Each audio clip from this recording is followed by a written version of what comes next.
Well, WrestleMania had an amazing two-night event in Tampa. There was one thing that's been missing over a year since because of the pandemic. What could that be? Oh, that's right. We finally have the audiences back. I know it's been tough for WWE not having an audience, but I have to say, even if they did not have full capacity, but at least it was amazing to see that. But also, both nights were incredible. Been some incredible matches, great storylines they did put out. But however, we will discuss the whole thing, and I'll give you guys my final thoughts, what I thought about WrestleMania. So, let's get started with another episode of Deleted WrestleZone.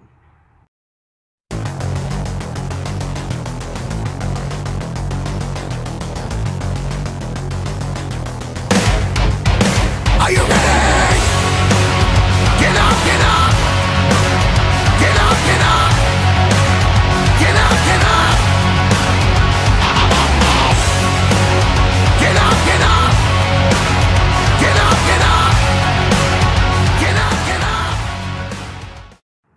Hey everyone, welcome to Deleted WrestleZone. All things that it's pro wrestling with AEW, NXT, New Japan Pro Wrestling, Impact Wrestling, the National Wrestling Alliance, various promotions, matches and wrestlers and championships. I'm your host, J-Rod here. Now, before I talk about, you guys probably say, hey, J-Rod, you forgot WWE in the intro. That is true.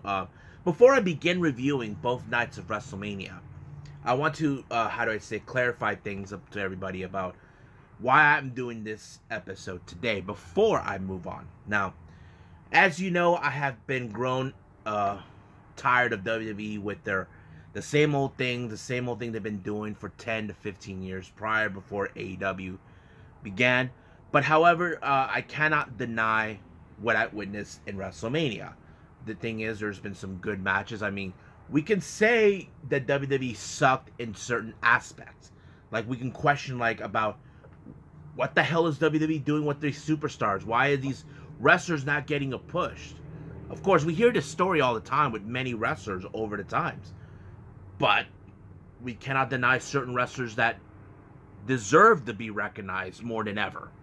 But that's what this episode is all about. Recognizing those wrestlers that should have been pushed, but made a great statement in WrestleMania, which is the biggest event of the wrestling of the year. So, let's review on night one.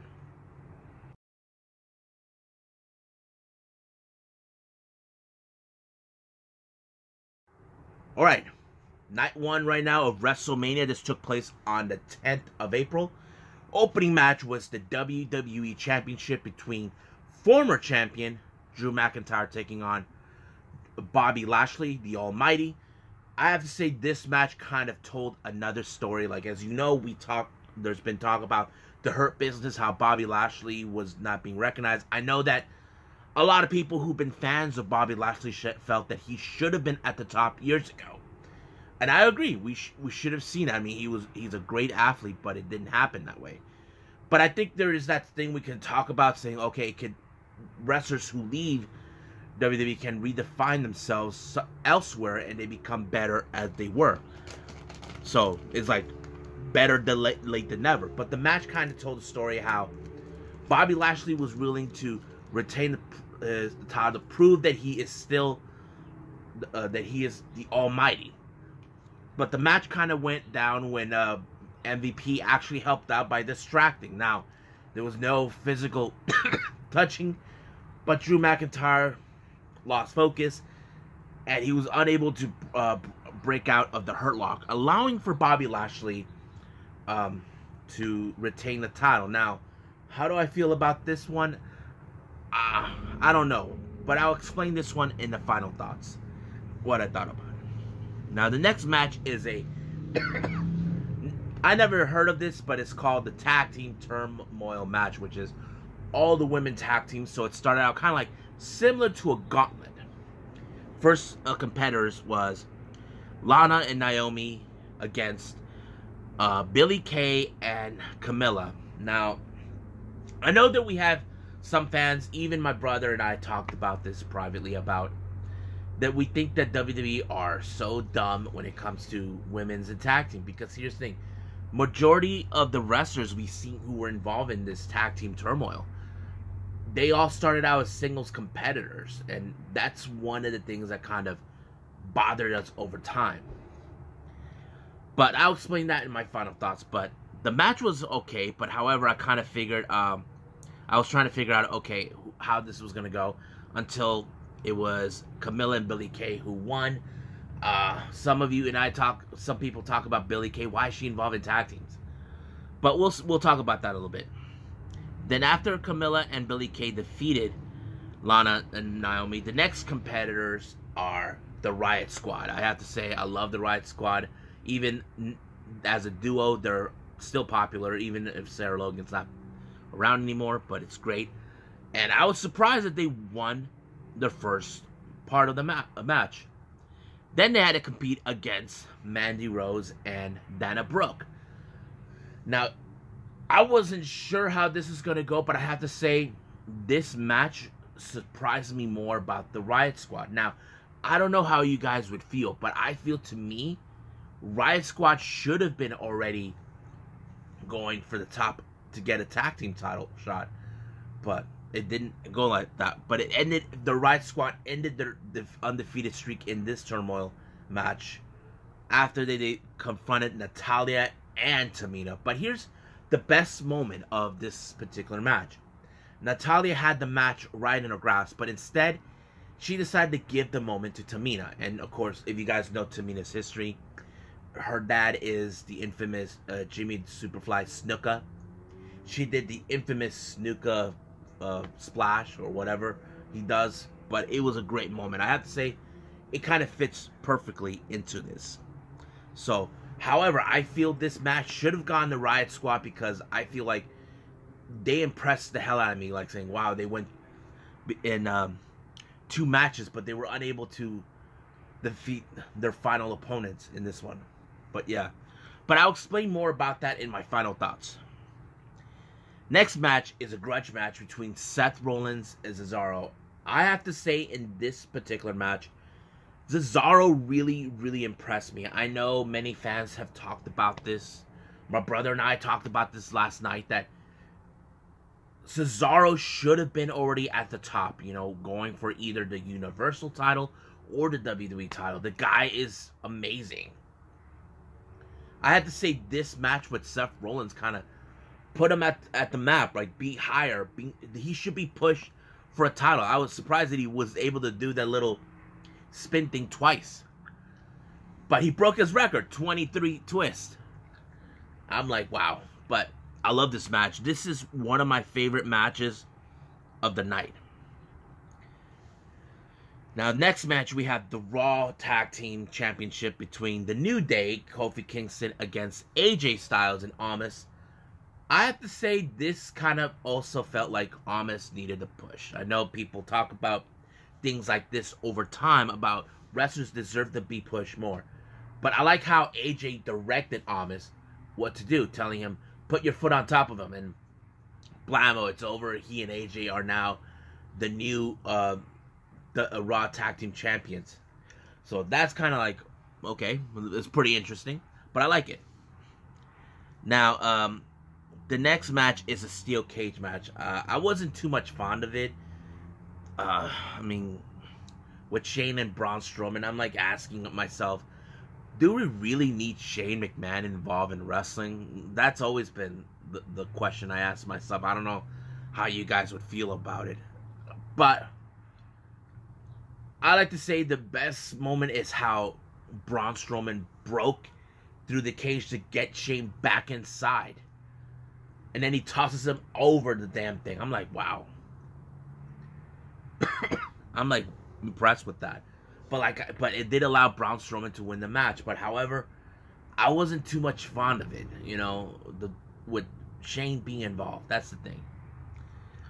Now, the semifinal match, I have to say, this one impressed the hell out of me. This one was between John Morrison and The Miz taking on Damian Priest and Bad Bunny. Now, a lot of fans were impressed. They even gave Bad Bunny the respect he deserved. But however, I did not expect him to put a lot of the work. Now, I know that we've seen a lot of celebrities in the past involved in matches. Like, if you guys remember, Stephen Amell teamed up with Neville, who as we know him as Pac, and all these other celebrities. But Bad Bunny took it more higher than those guys in that standard. And of course, the best thing I like in the story is how Miz was trying to prove a point that, oh, you step in my world, because he thinks that he's the celebrity A-lister better than Bad Bunny. And of course, they try to separate him away from Damian Priest a lot, but Bad Bunny was able to tag him. But I think the best moment we need to talk about in this match was the shocking move I did not expect him to pull. I'm talking about the Canadian Destroyer. I was like, what? I mean, no one would have thought about that. But it's funny they're calling it the Bunny Destroyer. I did not expect Bad Bunny whatsoever to pull off this move. Now, you can ask me why. I mean, it seems easy. It does seem easy, but you got to remember, this particular move is dangerous. You could hurt someone's neck if you're not 100% careful what you're doing. Now, keep in mind, I'm not a wrestler. I hear things about that. Like, there's certain moves that are too far more dangerous to use if you're not careful how to use it properly. And I asked myself, did WWE allow him to do this? Because this is not a joke. But it played out pretty well. And it did allow it. But the best moment is, as soon as Miz realized that Bad Bunny took out Morrison, Damian Priest took care of him. He put him on the top, and he pushed his body down into the ring, allowing himself to win the match. So Bad Bunny won his WrestleMania debut. And of course, Booker T saying, get him a contract, get him a contract. I'm like, well, slow down. We'll see how it goes, because we don't know what he's planning to do.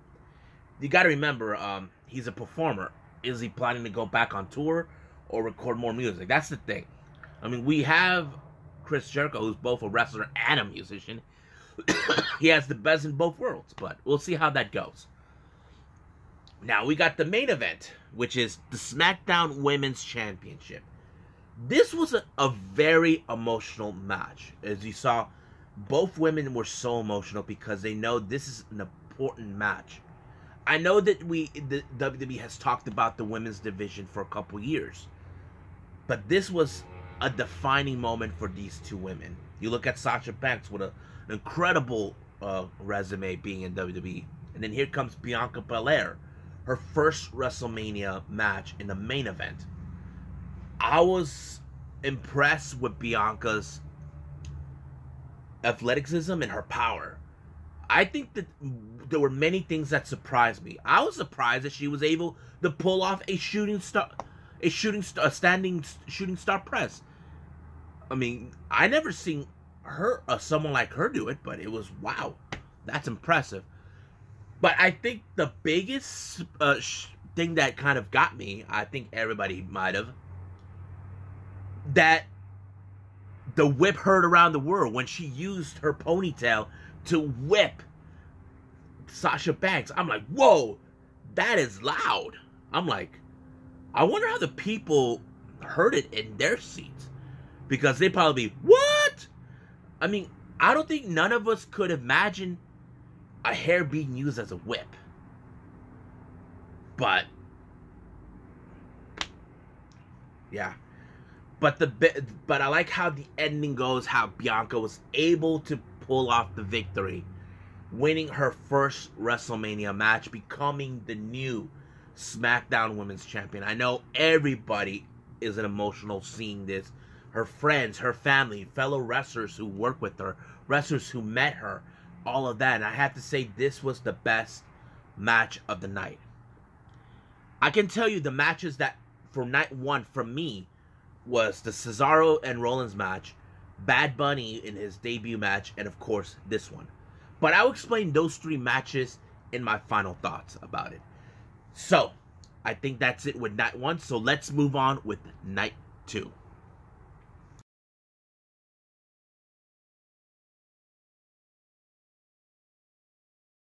Alright, night 2 of WrestleMania. This took place the following day on the 11th of April.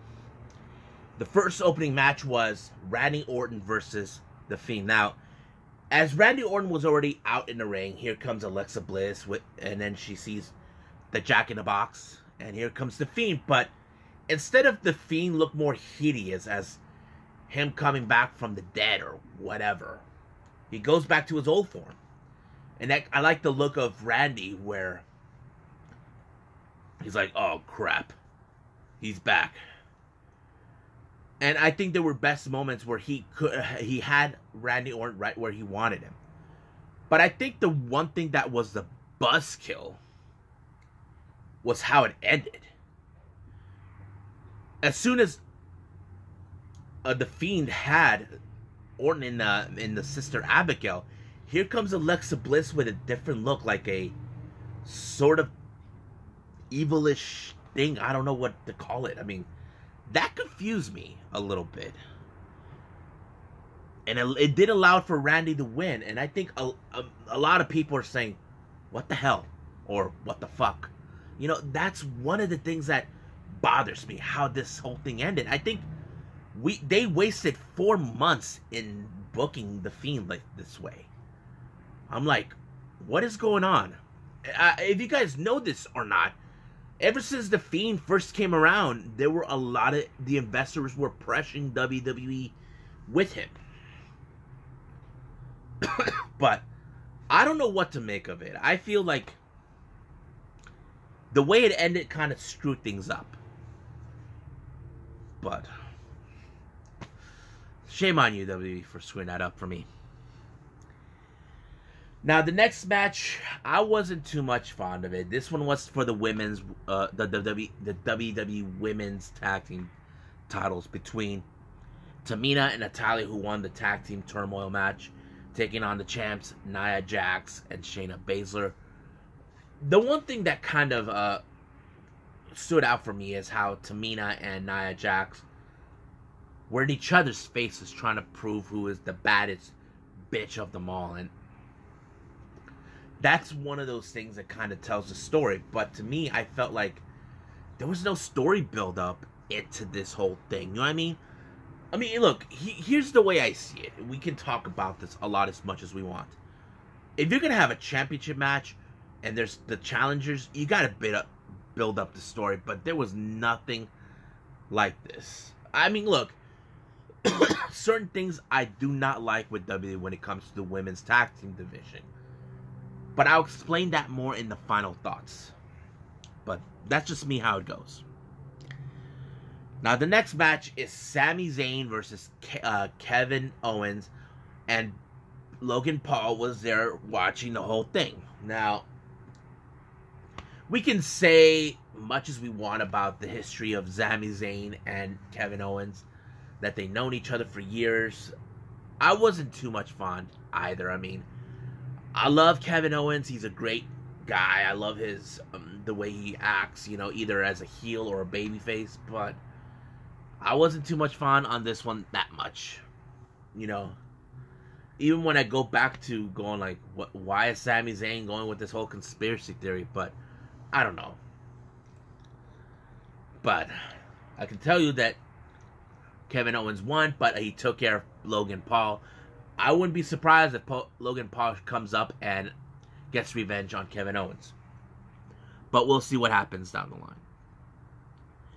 Now, this next match is a championship match. This is for the United States Championship between Sheamus and Riddle. I have to say the match was good. But however, the thing that really shocked me, that kind of went like, what? Is the bro kick when Riddle did a backflip, a moonsault flip off the ring ropes, and he just did I'm like, wow, I don't know which is crazier. When Randy Orton pulled off the RKO on Born, better known as Matt Sydal, or this one. I can't tell a damn difference which one is better. If you guys think which one was better, you guys let me know, because I would love to try to do a discussion on that. I mean, but yeah, but it did allow for Sheamus to win the title, and you see Riddle with blood coming out of his mouth. But there's no guarantee that we will see Riddle get a rematch clause cashed in soon. But I'm excited to see what's going to go down. Next match is the Intercontinental Championship between Big E, our champion, and then Apollo Crews. As you know, Crews took a very different persona as a Nigerian, doing the Nigerian accent. I know there's a lot of good fans of Big E, as you know. The venue was, in fact, in his hometown in Tampa. But, of course, the match was pretty good. But it did ended with the surprise appearance of, what's his name? Dabba-Kato, who we haven't seen him since the Raw Underground, helping Apollo Crews to win the title. Now, some of you, but like I said before, there is no guarantee. There is a guarantee we can't see a rematch, but there's something I want to talk about this, that me and my brother talked about this last night after this match, that I will share with all of you in my final thoughts. Now, as you know, they always announce when the next WrestleMania. It's officially been revealed. It's going to take place in 2022 at the AT&T Stadium, which is in Texas. It's going to be in April of 2022. I'm very excited to see how this one is going to be. And of course, we know one person is going to be there in Texas. And I hope they put him as a host. I'm talking about, give me hell yeah. I would love to see that. Make him the host. It's his home state. Now, the next match is another championship match. We got the Raw Women's Champion. This is the Rhea Ripley, now representing Raw. And I think this is her second WrestleMania. But I feel like this one is the biggest one for her career. Going on against Asuka. I've been a fan of Rhea Ripley. She really impresses the hell out of me. Her gimmick, the nightmare, all of that. I mean, I love Rhea Ripley. She's awesome. So, but the way this match was going, you can see, was Asuka ready for Rhea Ripley, or was it Rhea Ripley ready for Asuka? That was the question.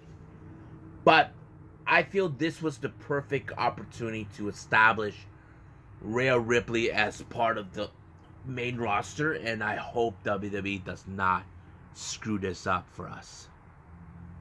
Because we can talk about this as much as we want. But I have to say, she deserved it. She deserves to become champion, and I loved it. Now, before we get to the main event, here comes the co-host, Titus O'Neil and Hulk Hogan, saying thank you to fans, but of course, throughout the night, both nights, we have Bayley bothering them, trying to get them all this and that. But however, here comes the Bella Twins. And to be honest with you, I don't know what the Bella Twins were doing. My brother even told me that it should have been Becky Lynch. You probably asked me why. If you guys may or may not have heard, Becky Lynch was supposed to be there on night one, but due to the delay of the rain, it didn't happen. It was too late to build her up. They had to figure out something else, but they should have thought of plan B or something. But we'll see what happens. Now let's get to the main event. I have to say, this was a very interesting match. Brutal match in a triple threat match. We got Daniel Bryan, Edge, and Roman Reigns. I was like, whoa. But however, I think this played out a good moment. Because if you guys know this or not, Roman Reigns doesn't have a good track record winning at WrestleManias. But this one, played it out pretty well, if you believe that or not. He does play a good heel in this one. I know many fans did not like him as a babyface, but that's what happened. But it did allow for Roman Reigns saying, okay, he's still the chief, he's the head of the table.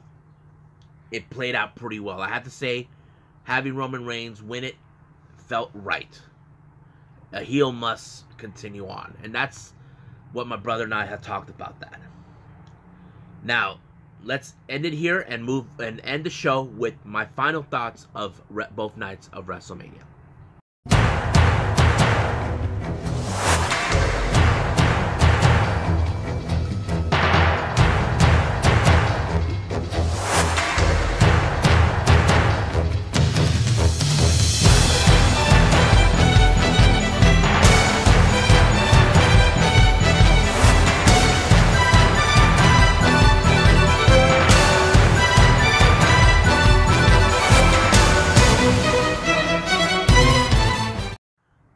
Let's talk about this of WrestleMania. As you know, I mentioned this before, I'm not much of a WWE fan as I used to be because I got bored with the same old story, same old stuff they've been doing.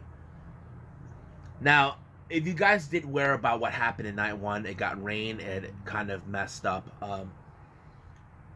If you saw what happened in the tag team turmoil match when Mandy Rose and Dana Brooke come out, Mandy slipped, and Tony Khan actually posted out a point for them to use in case of something like this happened. He said that he used the red carpet to help him when it was raining in Jacksonville because it was slipping. And of course, for all you dumb hardcore WWE fans saying you need to focus, he's not trying to rub it in on them. He's giving them a suggestion to think about it because this was probably an embarrassment moment for Mandy Rose. Ask yourself, do you think it would be funny if it was one of his? This is the last thing you want. But Tony Khan does have a valid point. I mean, you did not predict it rain, but you have to think about what could cause a problem as soon as the rain goes away. But it didn't happen. But I hope they thought about this clearly, you know. Now, I have to say, for night one, the best matches I did enjoy. Hold on, let me put up my notes. I kind of wrote them down here. Is this Seth Rollins and Cesaro match? I have to say Cesaro really, really impresses the hell out of me. He should have been at the top long ago, but I think many fans like you guys out there who watch this are saying, what the hell? Why do you guys are taking forever? I agree, but that's how WWE is. That's how they roll. But they should put him at the top. The match was great. I'm not gonna lie, but it was great. 2 spins, I love it. I love the match. Awesome. Now, the next match that surprised me was Bad Bunny. Now, I've already mentioned, the Canadian Destroyer is a very difficult move to pull off. Now, I'm not a wrestler. Certain moves could actually hurt someone if you're not a wrestling fan. You know that whole thing, do not try this at home. They're not joking around, guys. It's true. But you gotta wonder how much time did Bad Bunny put into doing the Canadian Destroyer. That is a discussion we should talk about one day, where how dangerous is the Canadian Destroyer? You know, that kind of gets me going. I mean, look, Bad Bunny did a great job, but not into this expense whatsoever. We've seen celebrities wrestle, but not in this type of way that Bad Bunny actually put out. I'm sure you guys gonna say that, oh, he's a wrestling wannabe. I mean, ask yourselves, do you ever wanted to be a wrestler yourself? I'm sure Bad Bunny might have thought about it, when he was young. But probably someone told him, oh, you're never going to make it. I mean, we heard the stories. That you're never going to make it in the wrestling business. We've seen the struggles. We heard how many wrestlers struggle to get to the top to where they need to go. And there's those who embrace the independence. That's what we see. But I have to say, Bad Bunny has my respects. I think he did a fantastic job. And doing this match, I'm sure we will see him again. But just don't know when. If you guys want to see Bad Bunny again, leave a comment down below about that. And tell me who he should be facing next. Now, let's talk about that with the women's match for Bianca Belair and Sasha Banks. That match told the story. This was an emotional night for both these women. I know we talk about the women's in wrestling, but this was Bianca Belair's biggest moment of her life. She knows she is in the grandest stage in all of WWE's history. This is one of their biggest events. But you could not imagine yourself, if you were in her shoes, you would know how emotional this could be for someone. You know, because this is their moment. This is their lives. You got to remember, there have been talk about saying the lack of respect for women's wrestling through WWE. We've seen that many times, including, we can say other promotions are doing well. Like Impact is one of those promotions that does it better. But also NXT, don't forget, NXT does that too. They have a great stack of women. But I have to say, this was the match of the night for night one. For me, in the order, Cesaro and Rollins, number 3. Morrison and The Miz versus Bad Bunny and Priest, number 2. But number 1 will have to be Bianca Belair and Sasha Banks. That's my opinion right there. That's how I see it. I don't know how you guys would see it. You tell me if you want to leave the comments down below. Now, let's go with night 2. I have to say, move of the night for night 2 was the bro kick. That was a fantastic ending. I like it. I enjoyed it. So, I enjoyed that match, how it ended. I don't know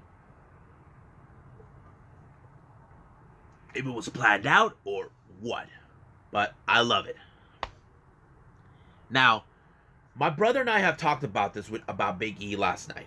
He also was watching it, but not with me. We were in separate homes. He does speculate something. Keep in mind, Big E has been one of the most over-the-top stars. I mean, come on. The guy, and along with the New Day, have been an amazing team. But Big E deserves to be recognized. Now, my brother had a theory about this. Roman Reigns retained the title. Keep that in mind. Now, who could be the next challenger? My brother believes that it should be Big E. Now, I could picture it, but the real question remains is, how do you build him up? Now, I can say, and he agrees with me, we have enough time between here and to the second best event of WWE's history, SummerSlam.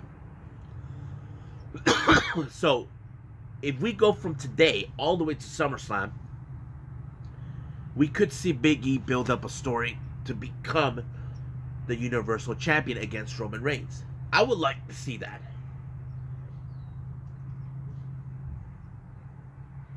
But is he the right guy to challenge him? That's the bigger question. Who else will be challenging him? That, I don't know. So, I'm not saying it was the best match with him and Roman, for this one, with him against Apollo Crews. But I do say the Raw Women's match was number 2 best on that one for that night. And that's how I see it. Now, the Raw Women's match was good. I have to say, Rhea Ripley came in the perfect timing. I mean, come on, we love Rhea Ripley. Who doesn't? But it's great. And I do love it that she won it. I have to say this is number 2 for me. I don't know how you guys feel. But number 1 is the main event for Universal title. I have to say that's number 1. But which event from both nights were the best? To be honest with you, it's a tie with me for both main events. That's how I feel. And I don't know. I'm stuck in both, but I'll give you guys another opportunity when I get a chance to tell you which is. I gotta rewatch both sides. But that's pretty much it for me on that. So I hope you guys enjoy me reviewing WrestleMania. As you know, I'm not too much big on Raw or SmackDown that much. But I'll do the best I can to see what I can find out in both shows if it's possible. But I'll see you guys in the next episode. The next one's gonna be the Road to Wrestling, the Daku Wrestling, and 2 nights of Got to Move Pro Wrestling. So I'll see you guys in the next DWZ time on the same DWZ channel. I must bid all of you adieu. So goodbye. Mwah. And have a nice day. Bang.